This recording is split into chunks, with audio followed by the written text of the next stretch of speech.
Today on the Best Cake Recipes, we are going to be making a 2-layer pumpkin spice cake.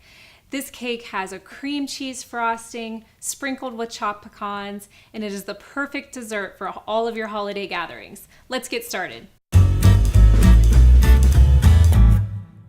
The first thing we're going to do is we are going to cream 1 stick of butter. This is about half of a cup of butter. You can use shortening if you'd like, but we prefer to use butter in this recipe. And then I'm going to go ahead and add in 1 1/4 cups of granulated sugar. And then I'm going to break 2 large eggs. These are room temperature eggs. I like to use room temperature eggs when I bake cakes so that the cold eggs don't make that butter harden up and everything stays nice and soft and can cream together easily.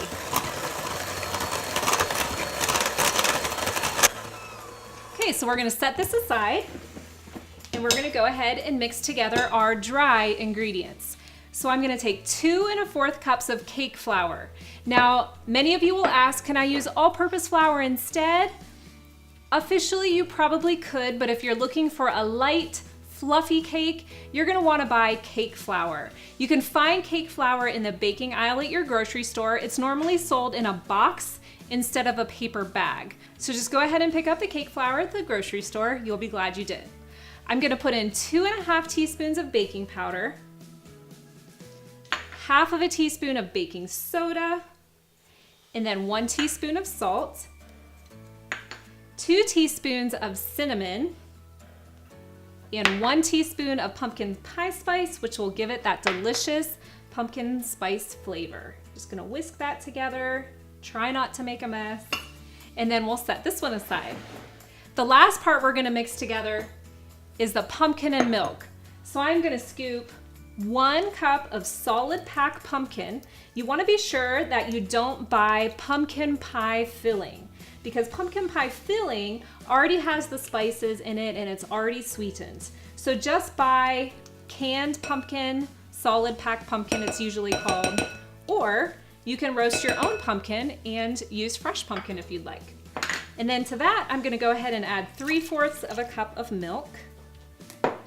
And I will take my whisk here and whisk that together just a little bit to smooth it out. So now it's time to put all of these 3 parts of the cake together. So let's get our butter mixture back over here. We're gonna put in a little bit of flour and blend that.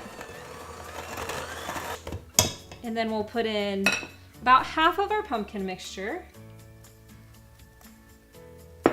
and blend that together. And then a little bit more of our flour.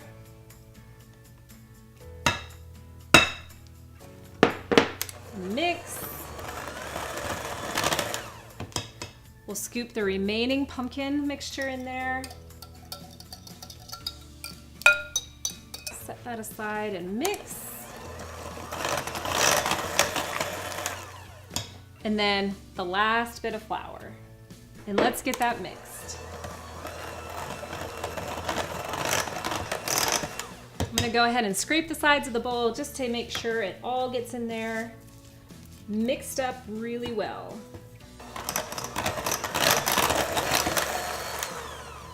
Okay, stick that to the side. And again, just scrape a little bit. And we are ready to fill the pans. So as I said, this makes a 2-layer cake. We have some 9-inch round cake pans. I have 2 of them. And we're gonna go ahead and make sure we grease them well because these have to flip out of the pan and we don't want the cake sticking in there. So I use a special mixture called Cake Release, which is equal parts of vegetable oil, shortening, and flour.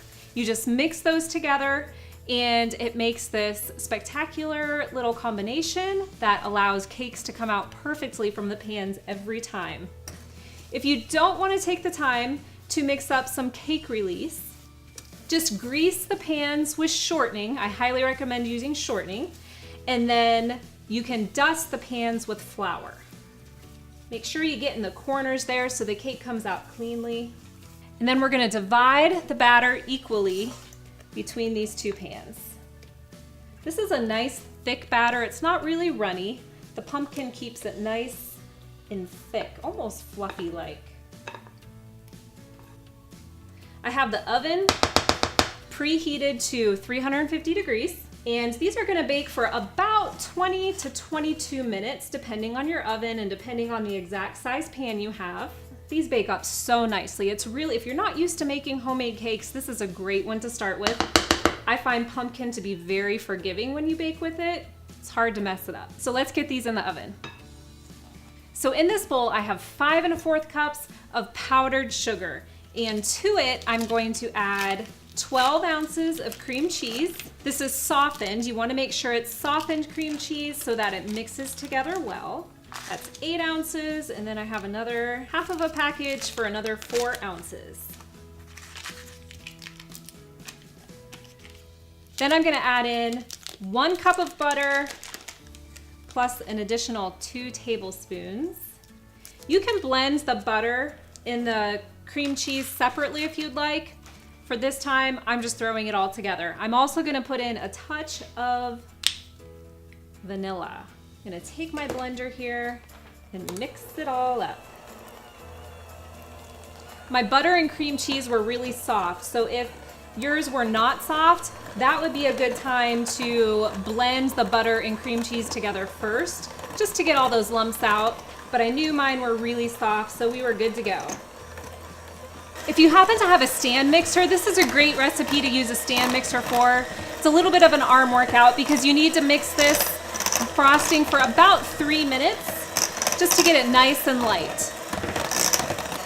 This is looking really good to me, nice and creamy, and I think we're ready to frost our cake. So let's get a nice pretty cake plate. I chose this wooden one because I thought it would look really nice for a pumpkin spice cake. I'm gonna take the first cake layer, you wanna make sure it's cooled, and place it down on your cake plate. Make sure it's nice and in the center. And then I'm gonna take a big scoop of frosting, dollop it on the top, and spread that around. If you'd like at this point, there's a couple of different options. We like to use pecans, chopped pecans on this cake, so you could, over this layer if you'd like, put a sprinkling of chopped nuts. If you wanted to make a pumpkin chocolate chip cake, you could put a sprinkling of chocolate chips at this point. But for us today, we're just gonna leave it just frosting and put on our second layer of cake. Make sure it's as even on there as possible. I like to press it down just a little bit, and then let's put the frosting on. Cream cheese frosting is pretty easy to work with because it's soft, it's easy to spread. You don't have to worry about getting the frosting perfectly smooth. I personally think that a little bit of bumps and air bubbles just makes the cake look like it has character, and you don't have to stress out about making it perfect. And then we're gonna cover the sides of this also, so I just kind of push it down over the side.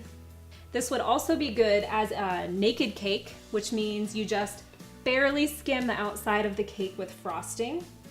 After I get the whole first layer on, I like to get a clean spatula, or you could use a knife. I'm just gonna stick with the spatula and just smooth out those sides, try to make it level. I'm gonna go ahead and take some chopped pecans, and like I said, you can use chocolate chips if you'd like. We're just gonna sprinkle some pecans on the top of this.